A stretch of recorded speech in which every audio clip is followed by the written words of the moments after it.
on my channel. Okay, so I'm going to start off just quickly because I've not long come back from work. Say not long, what time did I get back?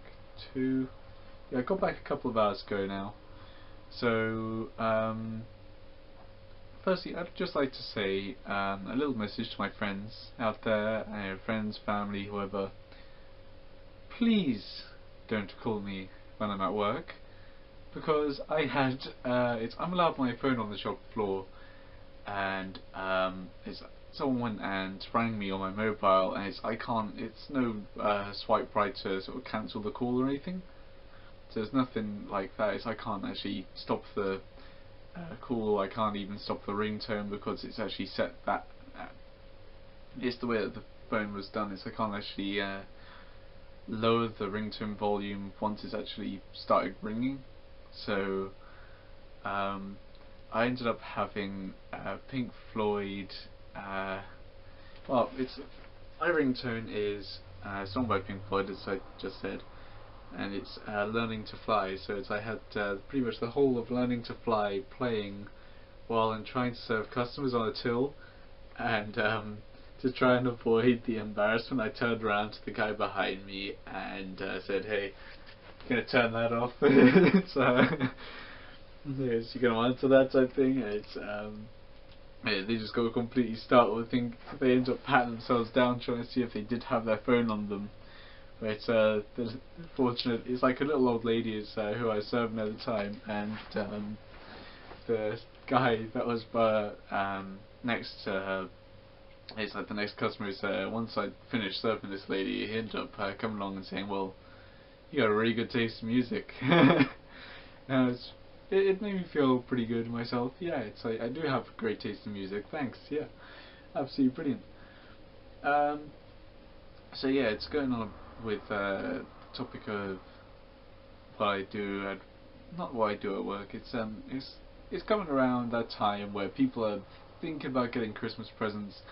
I've got to admit, I have not even thought about what I'm going to get my family for Christmas presents. So I'm talking about this because no one's actually home at the minute. God damn! I just realised I got a muffin sat on top of my little mini fridge. Just a lone chocolate muffin. That's mine later. Yeah. So presents and stuff.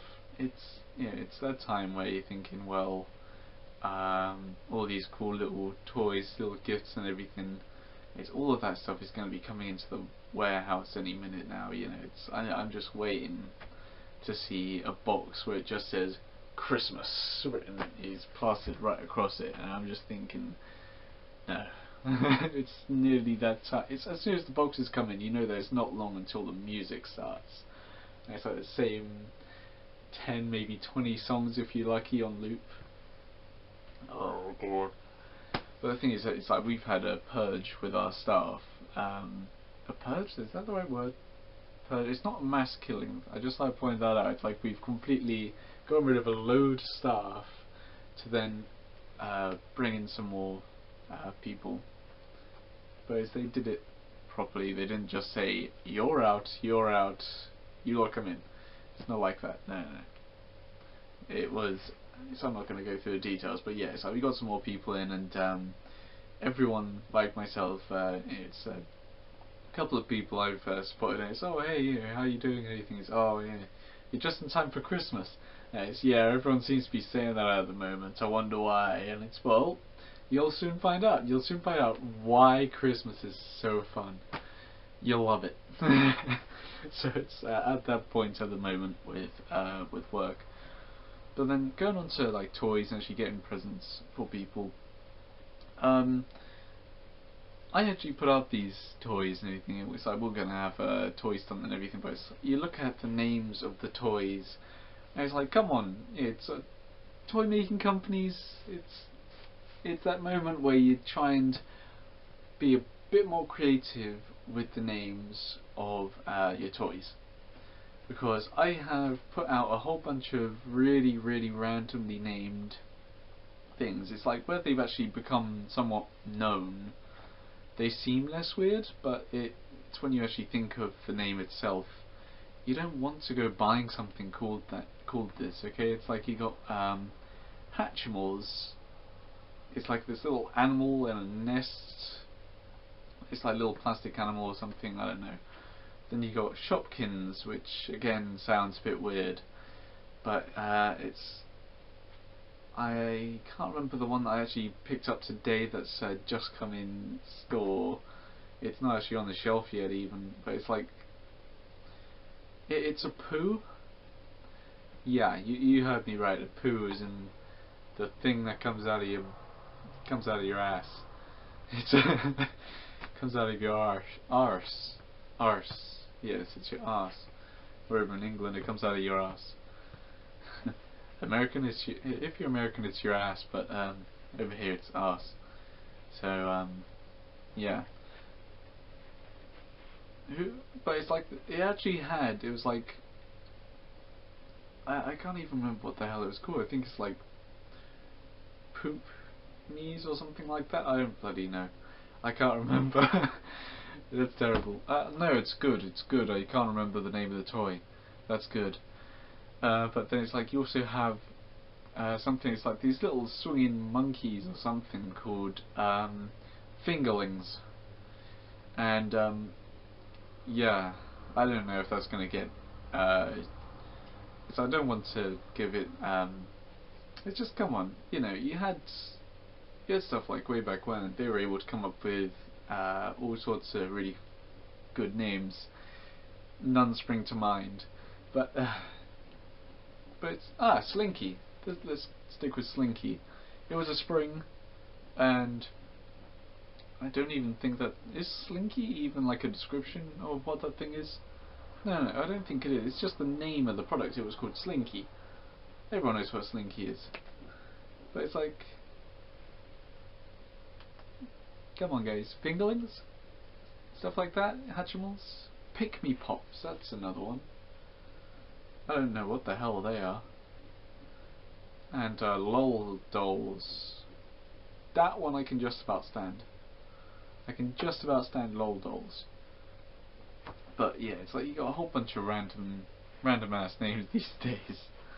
And so I had someone new start fairly recently, and they were saying about the fact that it's, oh my god, Hatchimals, that's such a weird name and everything is. Trust me, that's mediocre compared to all these others. Let me show you. And I took them round and they said, nah, Hatchimals is okay, it's an okay name. But they thought it was so weird at first. And then I just proved that that actually turns out to be one of the very few toys that is genuinely okay these days. Sticking with presents, gonna stick with presents. What should I get my brother? I don't know what to get him. He's always picky. But it's like really difficult to buy for him and stuff nowadays, because it's, if he wants something, he will go out and get it. He's one of those people. In fact, today it was one of those moments where he was at home today. I mean, he's gone out now, but he was at home, got given a list of jobs while I was working. I say a list of jobs. It was make sure that it was pretty much make dinner. So he actually had to go out, grab a couple of bits from the shops, and then come home and make dinner. But there's a slight problem in that he can't. He was lazy and didn't even want to go outside. So he asked me to go and get a couple of bits from the store on my way out, which I said I forgot my card even though I had it on me. So sorry, Luke, you had to go out. You had to do your jobs. You had to. It's only fair. I've been at work all day. The last thing I want to do is run a little errand for you. So that's my excuse. The fact that you're lazy is my excuse. Wow, ain't that a legitimate answer? Tip-tapping downstairs. Polly. Wonder if Polly's going to come up here. No, Polly's gone in the kitchen. So you can kind of tell. It's like once you live somewhere for a while, you can get an idea of like what it is that's going to happen. It's like you know where they're going to go and everything. Sorry, it's my mind went somewhere else for a moment. It's about it's like I'm at that age where I can start thinking about places to move into, like the pricings and that, like what would be better, renting or actually going and getting a mortgage on a place. And I'm at that point where I'm thinking, well, if I actually go out and get a place of my own, as opposed to renting, I don't have to worry about any rules and regulations set by someone. It's a matter of I can do what the hell I want with the place. It's mine. There's all of that. I can have animals in there if I wanted to. I can have parties till really late at night and everything. It's early hours of the morning, never mind late at night. I'm just gonna stay up all night playing games. Great. Which again you probably could do in these places, but it's like you got a lot more freedom with a place of your own. And also it's cheaper long term, but renting, it's like if you got a monthly income but you don't think you can actually save up for a place of your own, that's where renting comes in. So I've gone from toys to renting. Brilliant. It's going through, sooner or later I'll be going through to pensions. This is, wow, how to set yourself up for life. Yeah, play with toys, grow up, play with more toys, sort yourself out with an actual wife, and then rely on your pension, although we won't actually get a pension. I told you I'd get onto pensions. That was cool. I was looking on the property market in the local area and everything. To actually buy a place of my own is like to outright buy the place, because obviously you can sort out mortgages and stuff, which a lot of people don't understand. I think it's that. So from what I understand of a mortgage is that you can say, right, I would like to buy this house, and then but I don't quite have enough money for it. Then I'm not sure whether it should go to the agency or the bank. I'm pretty sure it's the bank, because they're the people that actually have your money. And you say, right, I'd like to purchase this house, I don't have enough, would it be alright if I set up a mortgage? And they'd be able to work out how much you earn, how much ideally you'd be able to sort out, well, it's like how much you'd actually be able to pay monthly to the bank in order to like have the house. I think it's like part owned by the bank for the place, but it's like you got to have like set deposit in order to go ahead with this mortgage. So you pay them monthly, but it's like they will still give you enough so that you can actually live, which sounds ridiculous, but it's, you do actually have enough money so that you can get food, pay bills and everything. But they try and work it like that, but it's so that's what I gather is how it works. I am probably going to be completely wrong, so do not quote me on that, but I am almost 100% certain that that is what it is, so maybe you should quote me on that just to be sure. So so that's how that works. But then it's so hard to go onto the property market these days, and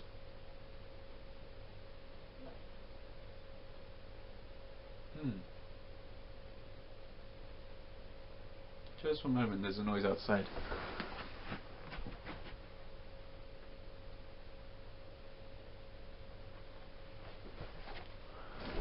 Okay, it's just Luke still in the car that he's borrowing.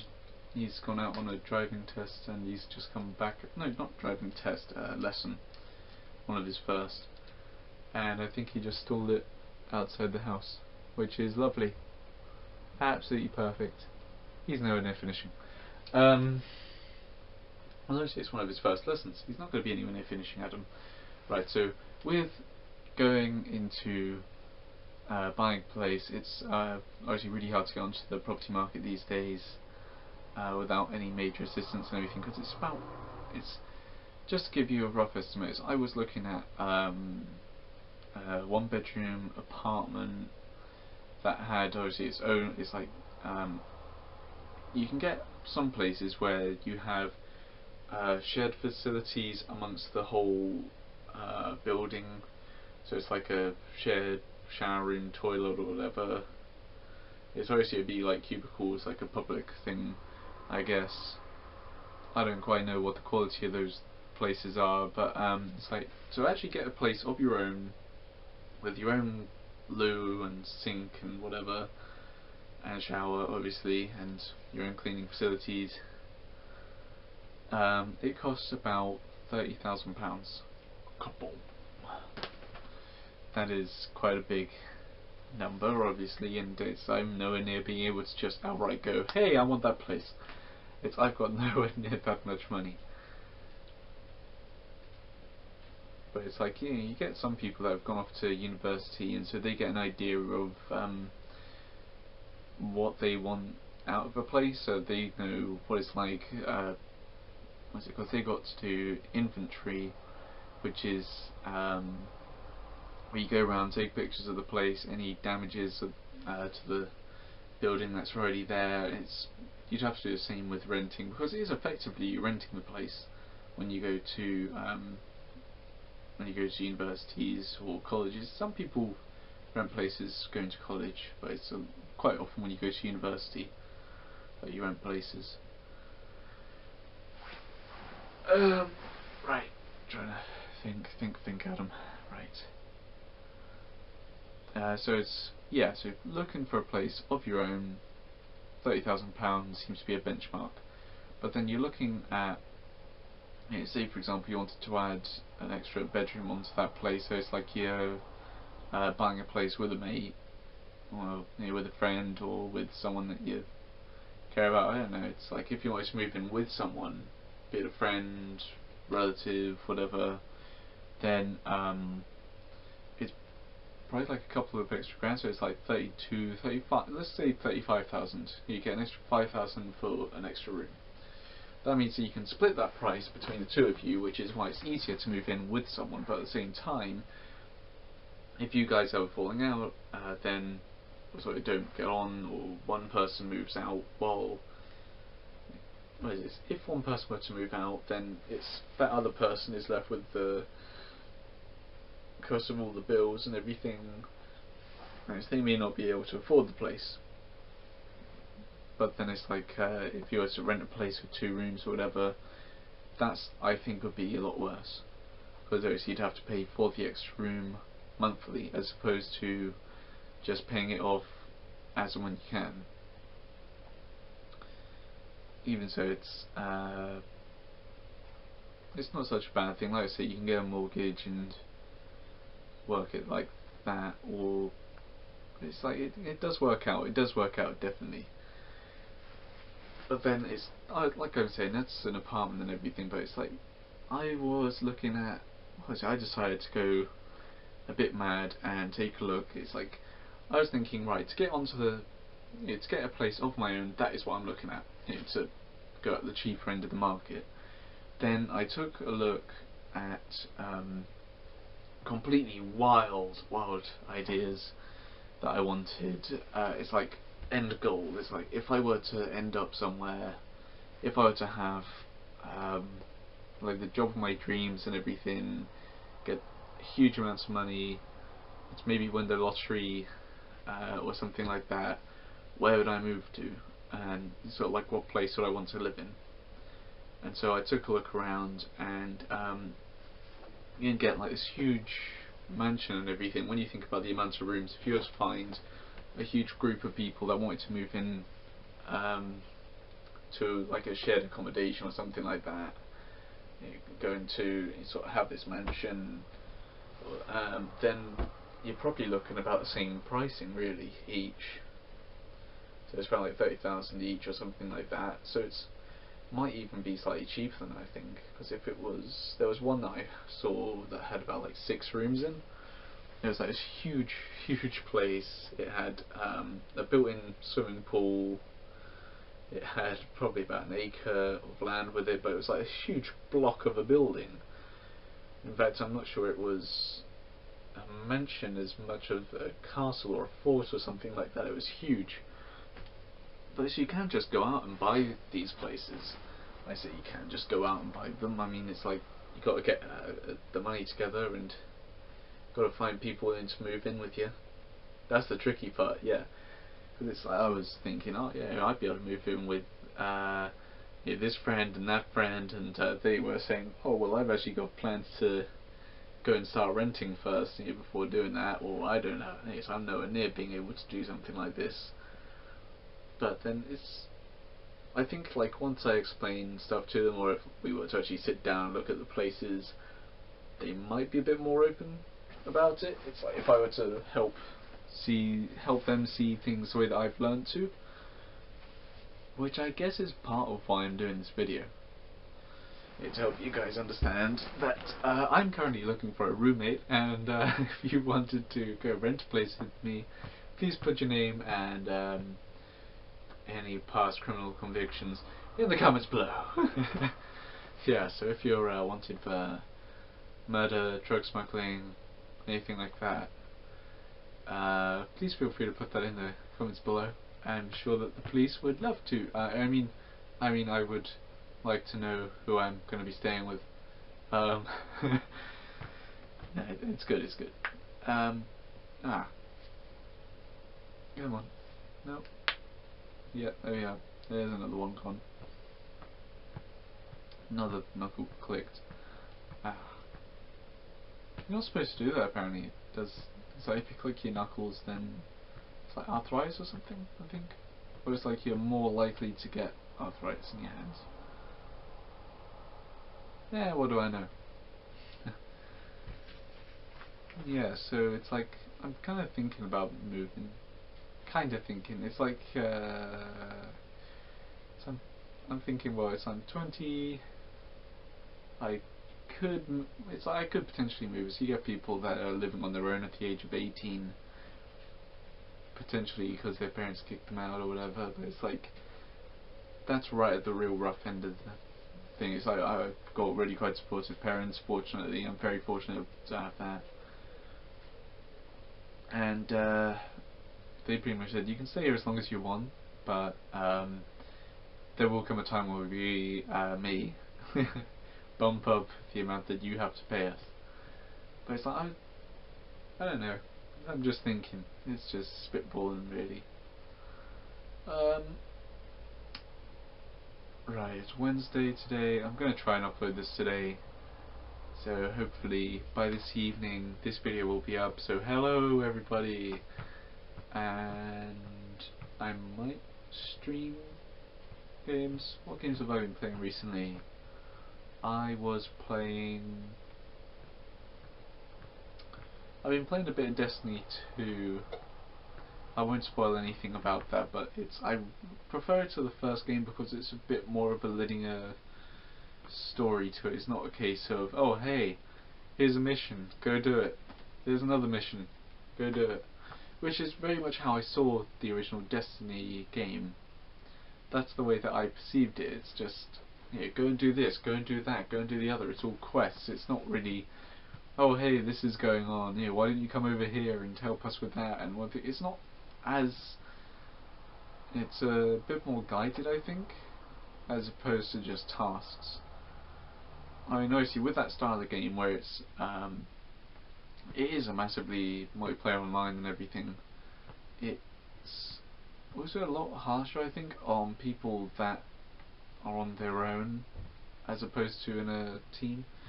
Because I know that I've got quite a lot of friends that play on PC, and so when I play a game like this on my PS4, I don't have too many people that I could do it with if they were available. Man, that took him forever to come inside.